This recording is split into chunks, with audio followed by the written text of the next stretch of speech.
आप सभी को मेरा नमस्कार। YouTube चैनल पर आप सभी का हार्दिक अभिनंदन है। स्वागत करता हूं आप सभी का और उम्मीद करता हूं कि आप सब लोग भी अच्छे होंगे, अच्छी तरह से अपनी एग्ज़ाम की पढ़ाई कर रहे हैं।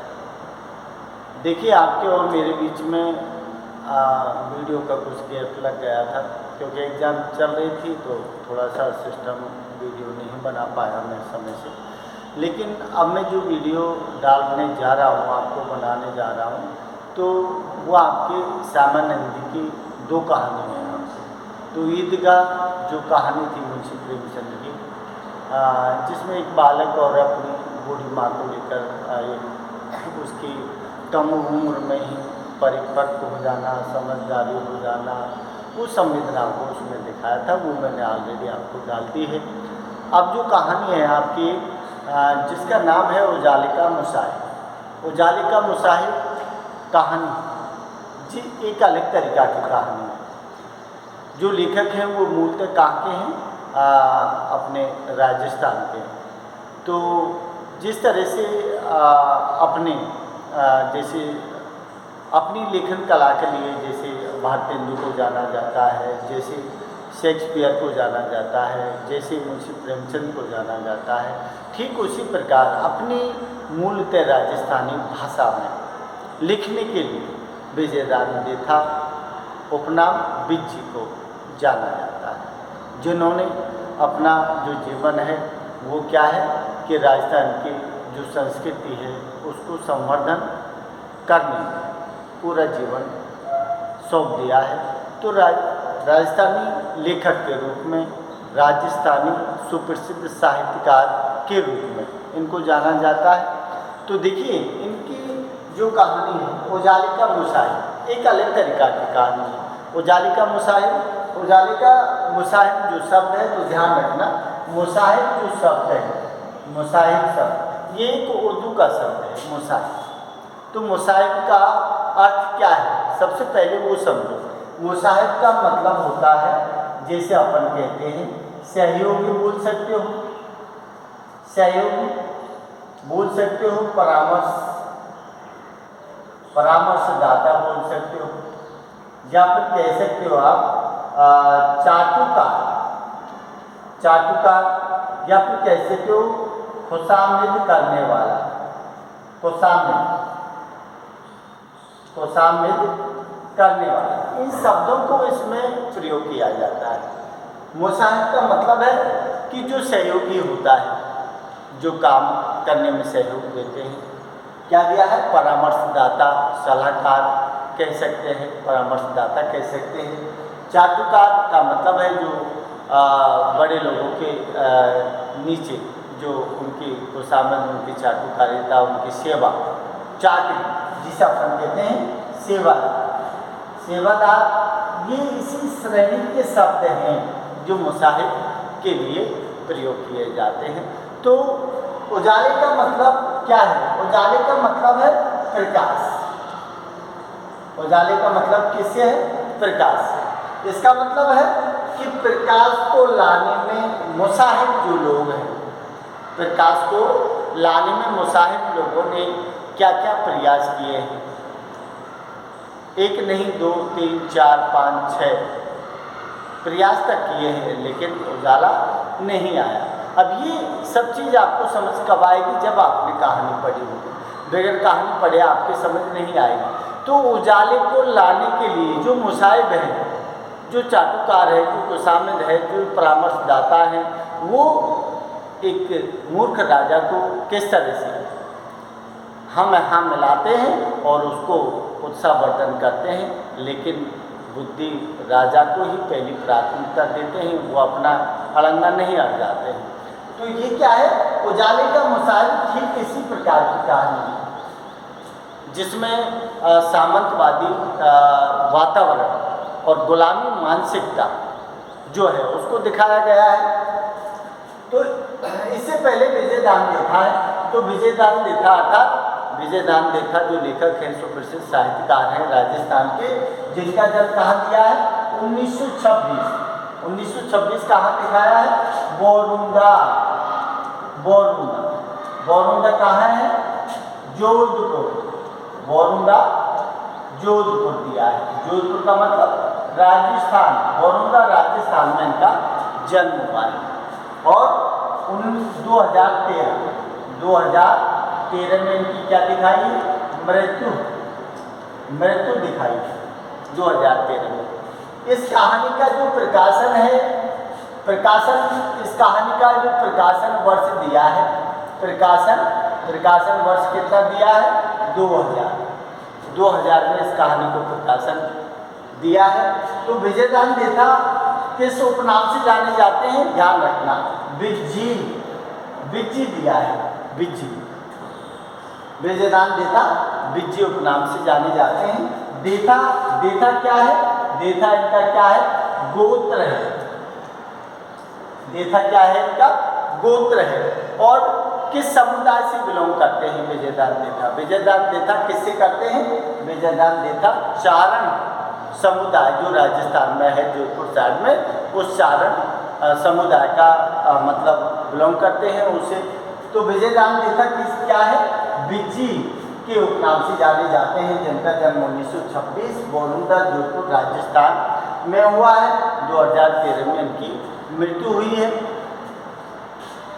इसके बाद जो दिया है कि जिसे अपन कह सकते हैं कि राजस्थानी जो साहित्य है उसके क्षेत्र में, जैसे इंग्लैंड के साहित्य के क्षेत्र में शेक्सपियर को जाना जाता है, ठीक उसी राजस्थानी भाषा के लिए, शेक्सपियर की उपमा किसको दी गई है? विजयदान देथा को। राजस्थानी भाषा का शेक्सपियर कहा जाता है विजयदान देथा को, और राजस्थानी भाषा का भारतेंदु भी कहा जाता है। किसको? विजयदान देथा को। ध्यान रखना।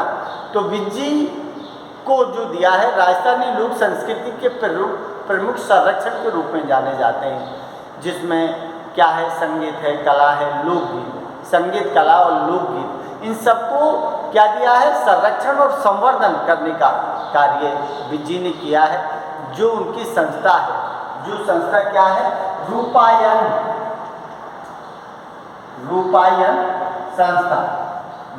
संस्थान इन्हीं के द्वारा स्थापित है। रूपायन संस्थान इन्हीं के द्वारा स्थापित है, जो कब की गई थी? 1961 में की गई। रूपायन संस्थान कहाँ पड़ती है? ये भी ध्यान रखना, जोधपुर में है। रूपायन संस्थान, इसका काम क्या था? जिसमें दिया है संगीत, जिसमें क्या दिया है? कला, जिसमें क्या दिया है? लोकगीत। इन तीनों चीजों का संकलन रूपायन संस्थान अर्थात राजस्थानी भाषा को यहीं नहीं देश विदेश तक पहुंचाने का काम, उनके ऊपर शोध करने का काम, वो सारी चीज़ें रूपायन संस्थान को समर्पित कर दी इन्होंने, जिसकी वजह से राजस्थानी संस्कृति को अपने राजस्थान भारत देश ही नहीं विदेश तक भी जाना जाता है।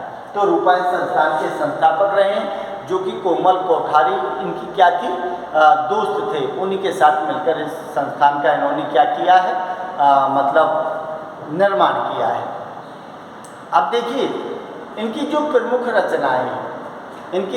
रचनाएं हैं, जिनमें आपने सुना होगा बापू के 3 हत्यारे, साहित्य और समाज, चौधराइन की चतुराई, मेरो दर्द न जाने कोई, ये सारी क्या हैं? ये इनकी प्रमुख रचनाएं हैं।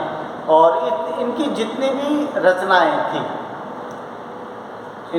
भी रचनाएं थी, उनको सबको अनुदित करने का जो कार्य था वो इनके पुत्र थे कैलाश कबीर। उन्होंने इनकी काव्य रचनाओं को अनुदित किया है।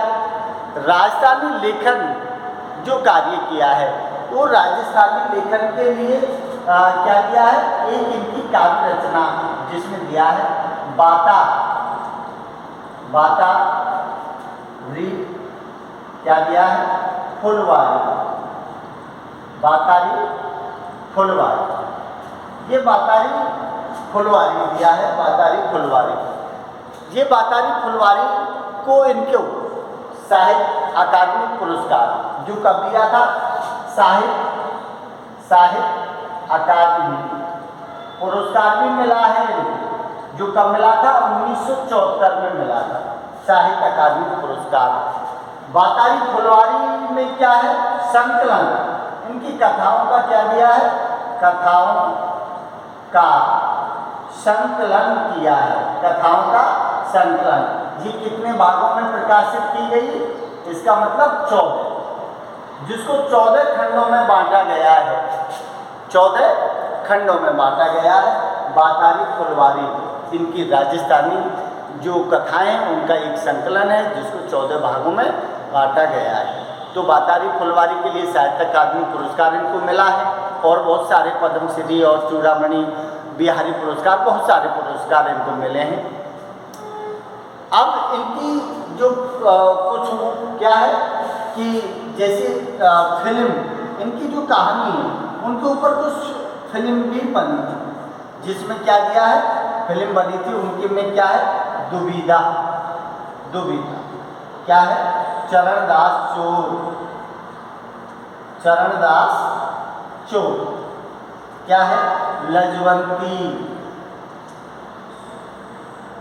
चरणदास, दुविधा, चरणदास चोर, और परिणति, क्या दिया, परिणति। ये सारी की सारी इनकी वो काव्य रचनाएं हैं जिनके ऊपर चलचित्र अर्थात फिल्म जो बनी है, और जिसमें अमोल पालेकर और कैंची, ये क्या है, कैंचुली, कैंची, इसके ऊपर भी बनी है, अमोल पालेकर, अमोल पालेकर, इन सबके ऊपर क्या बनी है,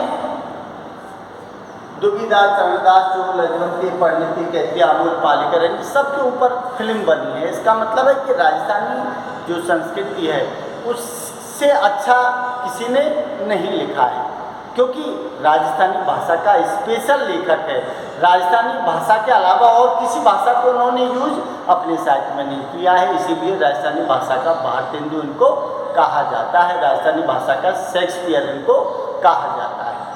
तो ये इनके द्वारा रचित क्या है कि जो ऐसी कहानी है जिनके ऊपर फिल्म जगत में फिल्म बनी है, और जो दिया है कि इनके जो क्या है। अब देखिए, अब बात आती है अपनी कि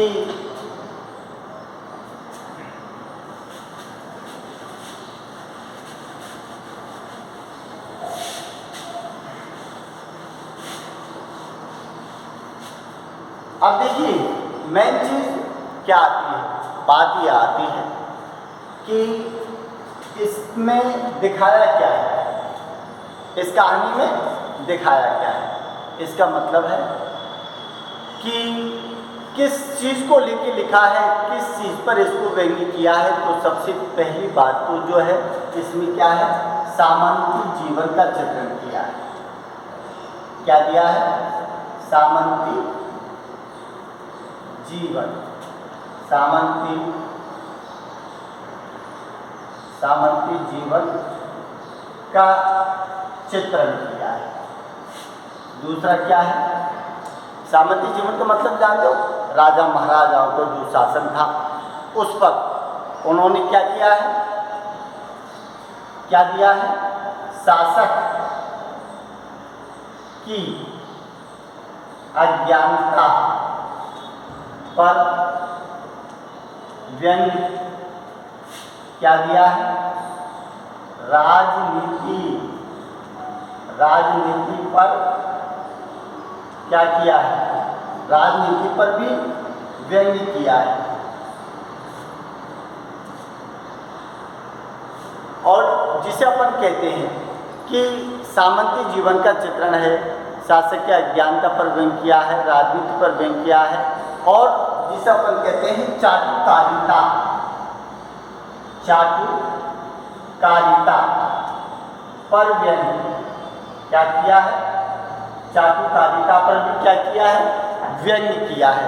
उसके बाद जो दिया है सामाजिक विसंगति जो दिखाई है व्यवस्था पर, सामाजिक जिसे अपन कह सकते हैं सामाजिक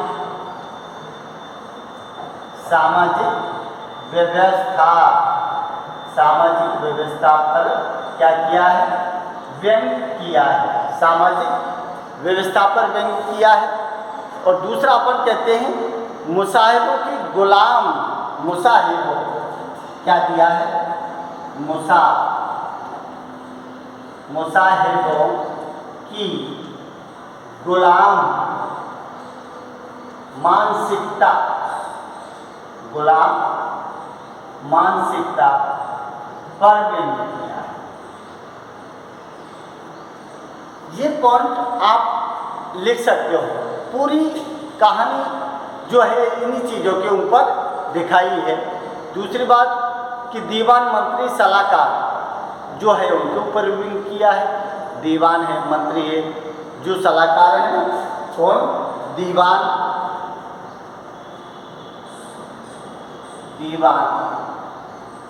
जो होते हैं मंत्री, दीवान मंत्री सलाहकारों पर व्यंग्य किया है। ये सारी चीज़ इसके अंदर समाई हुई है। थोड़ा सा इन पॉइंटों को देख लेना, क्योंकि अगर आपसे पूछा जाए कि उजाले का मुसाहिब कहानी का मूल उद्देश्य क्या है, तो फिर ये सारी चीज़ें हैं, ये आपको ध्यान रखनी है। समझ लो आप। इसका मतलब देखो, जैसे दिया है कि सामंती जीवन का चित्रण। सामंती जीवन का चित्रण क्यों है? क्योंकि सामंत कहाँ रहते थे? राजा। जो राजाओं का वैभवशाली जो जीवन था ना, वो सामंती वातावरण का ही एक हिस्सा है। और राजाओं के नीचे सामंती रहते थे। राजा जैसे हुक्म आदेश करते, वैसे सामंती लोग हैं वही उनके हुक्मों का पालन करते थे, वही प्रजा को आदेश देते थे। तो उनके ठाटबाट जैसे होते थे, आदेश का ज़बरदस्ती पालन करवाना, जो कह दिया वो आदेश पारित हो गया, उसको कोई मिटाने वाला नहीं, क्योंकि राजा ही सर्वोपरि होता था, इसलिए कोई विरोध भी नहीं करता था। तो ऐसे सामंती जीवन का चित्रण जो किसके द्वारा किया है? राजा के माध्यम से, राजा के माध्यम से सामंती जीवन का इसमें चित्रण किया है। क्योंकि एक मूर्ख राजा है जो अंधेरे को मिटाने के पीछे पड़ा है। क्यों पड़ा है? क्योंकि वो अज्ञान है, मूर्ख है, मूर्खानंदन है वो राजा। इसलिए वो क्या नहीं समझ पाता है कि जो तीर्थंकर आया है, जैन मुनि आया है, उनके द्वारा बोले हुए जो शब्द है ना, उन शब्दों का सटीक अर्थ न लगाकर वो अपनी मोटी बुद्धि के आधार पर अपने आदेशों की पालना करवाता है। और जो चाटुकार, जो सेवा करने वाले हैं, जो गुलाम मानसिकता के प्रतीक हैं, वो लोग उसकी हाँ हाँ करते और उसका पालना करते रहते हैं, जिसका कोई भी काम सफल नहीं होता है।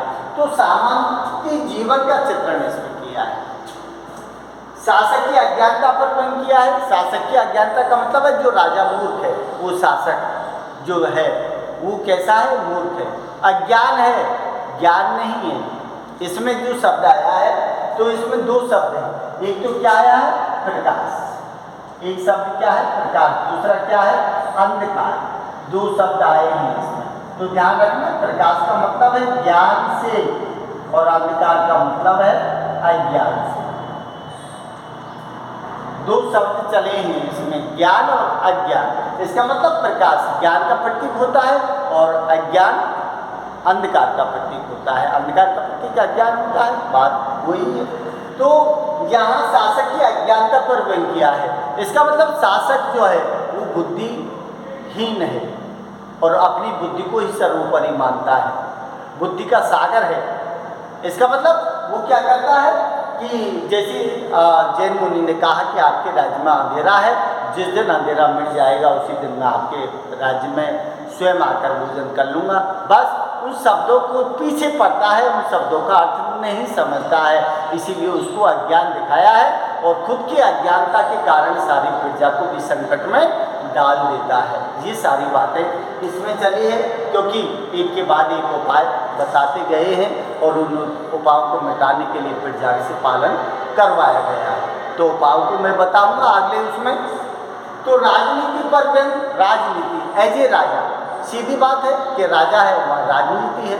इसका मतलब है बड़े लोग, नेता लोग जो होते हैं राजनीति करते हैं, जो अपने मनमानी करते हैं और मनमानी करने के बाद अपने आदेश चलाते हैं, अपने आदेश के अनुसार ही प्रजा से उसकी पालना कराई जाती है। तो राजनीति के ऊपर भी इसमें व्यंग्य किया गया है। चाटुकारिता पर्वन, चाटुकारिता जो खुशामद करने वाले हैं, जो परामर्शदात्री हैं, जो सहयोगी हैं, जो सलाहकार होते हैं, जो चाटुकारिता करते हैं ना, उनके ऊपर व्यंग्य किया है, क्योंकि वो हम यहाँ मिलाते हैं, उससे आगे नुकसान होगा, क्या होगा उसके बारे में वो नहीं जानते। लेकिन राजा ने हाँ खेली तो उन्होंने भी हाँ खेल दी, राजा ने ना बोला उन्होंने भी ना बोल दिया। इसका मतलब है चाटुकारिता जो खुशामद करने की काम है ना, उन ऐसे लोगों पर जो अपने उल्लू सीधा करते चलते हैं, मना नहीं करते हैं, तो ऐसे लोगों पर व्यंग्य किया है। सामाजिक व्यवस्था पर व्यंग्य किया है। समाज की जो व्यवस्था है, उस समाज में जो लोग रहते हैं उन लोगों की मानसिकता पर व्यंग्य किया है कि समाज में बुद्धिशाली जो होते हैं वो प्रतिभावान लोग भी रहते हैं, लेकिन वो अपनी बुद्धि का सदुपयोग नहीं करते हैं। लेकिन नहीं करने का कारण वो था कि राजा सर्वोपरि होता था, तो राजा से विरोध भी नहीं कर सकते थे। इसीलिए सामाजिक जो व्यवस्था थी उस समय की, उस पर भी व्यंग्य किया है, क्योंकि समाज के लोगों की मानसिकता गुलाम पंगु बन गई। तो जैसा राजा कहता वैसा ही वो लोग मानते थे। क्या क्या मुसाहिबों की गुलाम मानसिकता। अब मुसाहिब कौन है? मुसाहिब वही खुशामद करने वाले हैं, वही सेवा करने वाले हैं, वही परामर्शदात्री हैं। तो उनकी क्या है? उनकी गुलाम मानसिकता। और जो गुलाम बन जाता है ना, एक बार गुलाम बन जाता है तो फिर उसकी मानसिकता भी गुलाम बन जाती है, और पराधीन सपने सुख नहीं होता है। तो पराधीनता तो पराधीनता होती है, सपने में भी सुख नहीं। तो गुलाम मानसिकता, जो सोच है मानसिकता गुलामों की कैसी होती है, वो ऊंचा उठ के नहीं देखते, वो इतना ही उठते हैं और उनको उतना ही करना होता है जितना उनको आदेश मिलता है। तो गुलाम मानसिकता के ऊपर भी इसमें व्यंग्य किया है। क्या है? दीवान मंत्री सलाहकारों पर भी। दीवान मंत्री, क्योंकि राजा के राज्य में नवरत्न है जो 9 सूरज का संकेत करते हैं। इसका मतलब अच्छे मंत्री हैं, जो मंत्री हैं, या फिर अपन कहूँ कि नवरत्न हैं जो उनकी सलाह के लिए हमेशा तत्पर रहते हैं। तो ऐसे लोग जो हैं सलाहकारों पर व्यंग्य किया है कि वो भी जानते हैं कि राजा के पिताजी भी लौटकर वापस आ जाए तो अंधेरे को नहीं मिटा सकता।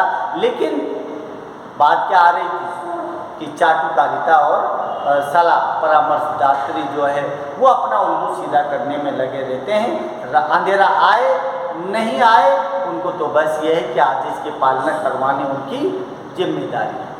तो ये क्या है कि दीवान मंत्री सलाहकारों पर व्यंग्य किया है। तो इनमें ध्यान रखना और इन पॉइंटों को थोड़ा सा नोट कर लें, यही पॉइंट आपके काम है। ठीक है, अगली वीडियो कहानी का स्टेप बाय स्टेप जो कौन कौन से अंधेरे मिटाने के प्रयास किए हैं वो मैं डालूंगा, उनको थोड़ा सा देख लेना और लाइक शेयर और सब्सक्राइब जरूर कर देना। नमस्कार।